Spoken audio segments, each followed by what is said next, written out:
Joining us now to review some of the headlines of today's newspapers from around the world is Arise News analyst Emmanuel Ifeni. Great Malabite.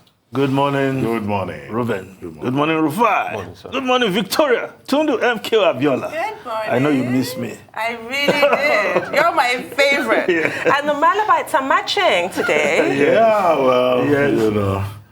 And congratulations, Emmanuel Ifeni. Yes. I hope you know that every graduation ceremony has as serious implications as birthdays. Yes. You knew that was coming. Huh? Especially. So we have to celebrate Yes, the graduation ceremony. we'll take care of the needful. Yes, please. Yes. Now, let's start with This Day, Nigeria's newspaper of record. Quite a loaded front page. And I'll just start from the window story. How army using informants infiltrated, arrested fleeing terrorists in Lagos. 9 Brigade intercepts, arrests another with explosives. Uncovers more sleeper cells in Lagos, Ogun. Army establishes new brigade in Adamawa. This is quite, I think, a welcome development that these fleeing terrorists are not allowed to settle in other parts of the country, in this case, Lagos and Ogun State. And the military, using informants, have been able to penetrate these cells, sleeping cells that are said to be in the Lagos and Ogun axis.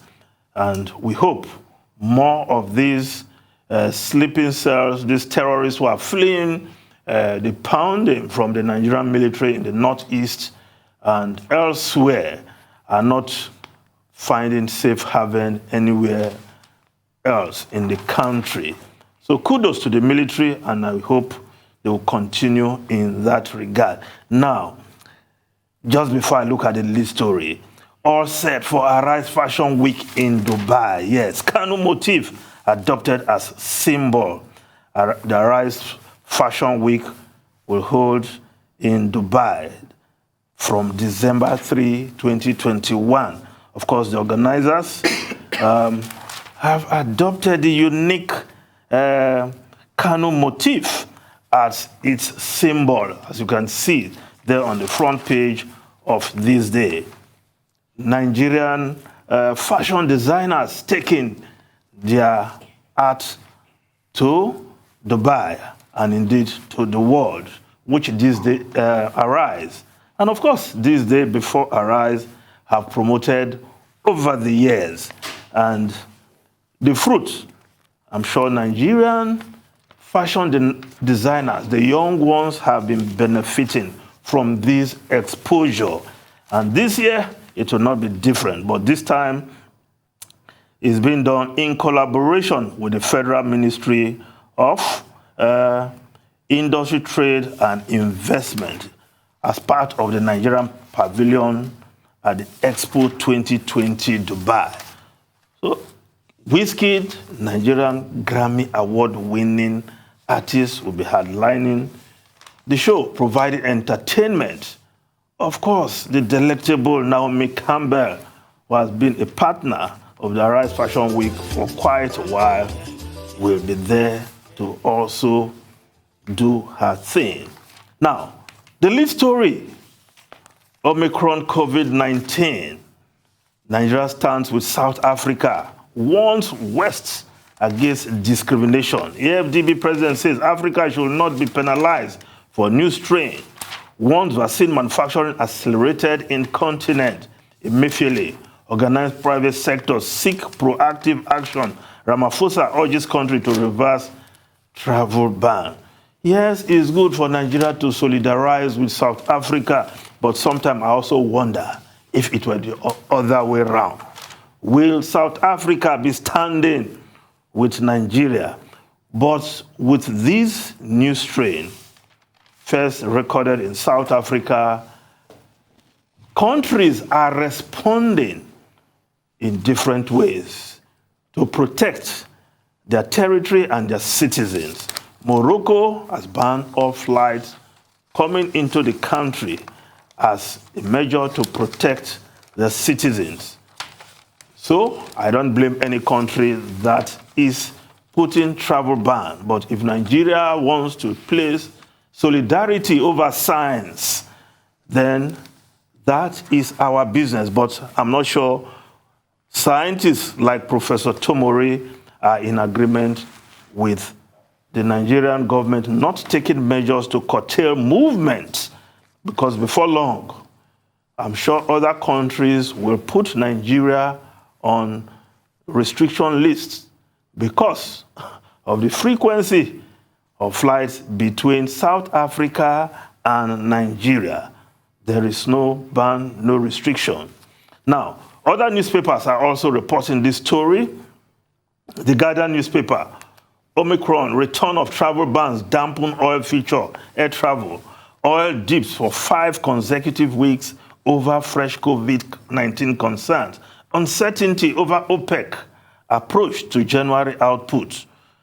About 400 UK, US, December, South African flights affected. AP South Africa Airways await federal government's decision. Indonesia bans arrival from Nigeria. 7 other African countries. World Health Organization decries imposition of travel bans on African countries. Urges governments to follow science, international health regulation. Now, the Vanguard newspaper also has this story. COVID-19 Omicron variant. Why travel ban won't work. World Health Organization, NIDS, Nigerian Medical Association, say Nigeria doesn't need to follow Western world in making decisions. Indonesia bans arrival from Nigeria, 7 others as Omicron variant spread. Morocco halts all incoming flights. Africans shouldn't be punished over new variant. Additional AFDP boss, travel ban will affect global solidarity, World Health Organization.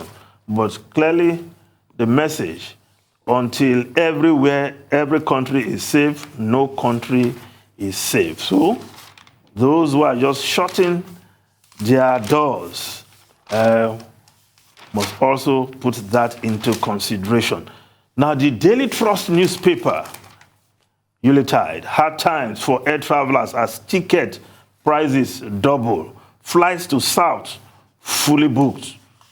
Booking racketeering booms. Airlines use festive periods to recover losses. We have no power to fix prices, NCAA. Yes, in the light of insecurity on our highways, many Nigerians are doing their Christmas travel, booking their tickets ahead. But I traveled by road to Benin, Ruben, and my observation is that there is heavy security on that road. It took me 6 hours to get to Benin from my Ogun axis because of frequent checkpoints. But when I complained, some people were telling me that, do you know why we're able to use this road? Because of this heavy security presence you see. So kudos to those who have behind that. I'm sure perhaps we have to do similar multiple checkpoints on roads like Kaduna, Abuja, because what you see police checkpoint, the next one not too far away, manned by soldiers, another one, and the last time somebody traveled, he counted 75 checkpoints, but I did not count, but there were quite many. So that Nigerians can travel. Not everybody can afford air travel with the skyrocketing air tickets now. So I hope that will be given attention as well, so that every road in Nigeria, Nigerians can travel without thinking or worrying about being kidnapped or shot by bandits, kidnappers, and other terrorists. Now, the New Telegraph newspaper, Center for Social Justice, proposed 5,000 palliative for 40 million Nigerians, fraudulent. Says, subsidy always on front burner each time government resources are lean. Doling out 2.4 trillion naira to cushion effect of removing 1.8 trillion fuel subsidy. It's absurd. That's what this body is saying, the Center for Social Justice. Fuel subsidy removal will impose hardship on Nigerians, PDP, others. Now, below the photograph, on the front page of New Telegraph, minister advocates castration for incest and rape perpetrators. Yes, the Minister of Women Affairs, Polly Tallinn, is the one making that recommendation, especially with those old men who rape young girls, little children. And of course, she made this postulation when she received Natalia Kanem, the Executive Director of the United Nations Population Fund.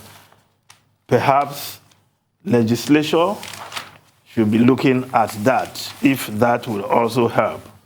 Will that be too drastic? I think that will also generate its own debate. Now, the Punch newspaper. Federal government bans 91 billionaires, VIPs jets, insist on 30 billion naira duty. Top pastors, business moguls, banks, and oil firm CEOs affected. NCAA fan, NAMA, get letters to ground affected planes. Aviation Ministry, Customs on warpath over flight ban directive.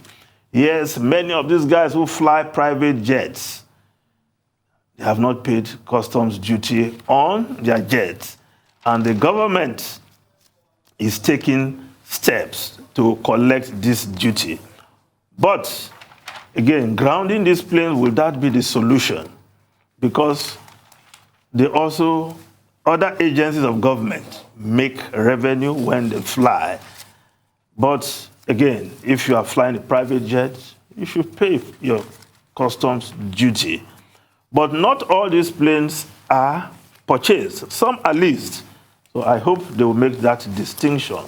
But something that those who fly private, who own private jets, should worry about. Now, the Daily Independent newspaper, no sanity at FX market 123 days after sales ban to BDCs. Analysts want dollar backlog cleared to halt naira devaluation. The Business Day newspaper, slow takeoff of livestock plan worsens woes of farmers' headers. Now, if we just look at the Daily Sun newspaper, gunmen attack just prisons. Unspecified number of inmates reportedly escaped. Of course, we got an update on that with the commissioner from Plateau State on this program not too long ago. The Leadership newspaper, concern over vacuum as INEC as 5 national commissioners retire next week. President yet to make nominations. Southeast, South-South, Northeast, North Central, Southwest may be unrepresented. No cause for alarm. INEC, we hope the president will expedite action in making new appointments as these national commissioners retire. Now, the foreign newspapers quickly all over is about the new variant. Let's start with the Daily Telegraph newspaper of UK. Curbs on Omicron will cause chaos in school. Make children exempt from isolation rules. Parents urge to avoid collateral damage. Yes, the Omicron variant will lead to chaos in schools. MPs are warning, and they are saying that children are likely to be forced into self-isolation as a result of this variant of the coronavirus. But if we look at the Times of UK,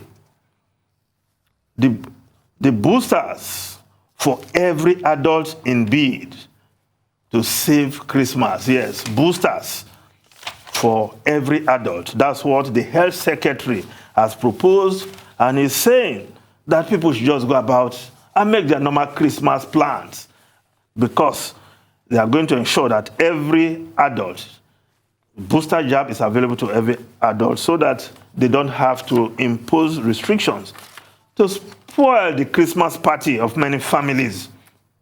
Now, the Wall Street Journal also on this subject. Nations tighten controls to stem variant. New strains emergence sparks fears it can spread more rapidly and withstand vaccine. Ruben Rufai and the delectable Tundu Abiola. So kind, so kind. Well, where does one start? Do you want to have a go? Well, first to start with the measures being taken in the United States, in the United Kingdom. Sajid Javid, the health secretary, has made it clear that the government of the United Kingdom is determined to save Christmas. And what he means by that is that the United Kingdom is not considering any kind of a lockdown. What the UK is considering is that booster jabs will be expanded. Before now, it was restricted to persons above 40, persons at risk, and persons who are vulnerable, and also health workers. But now persons from 18 and above and over are now going to take the jabs. And the assumption is that, look, if you resort to the basic precautions, you'll be able to stave off the impact of Omicron when eventually the scientists decide on what that is all about.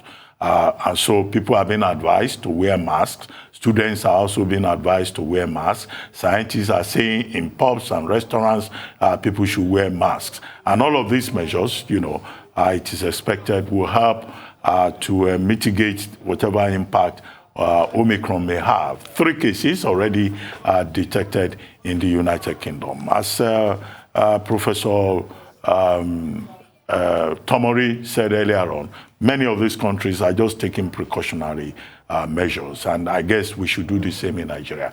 And talking about Nigeria, if you look at the Daily Independent, they have an interesting editorial reminding us of the fact that the COVID mandate in Nigeria will kick in for civil servants at the federal level on December 1, which is this week.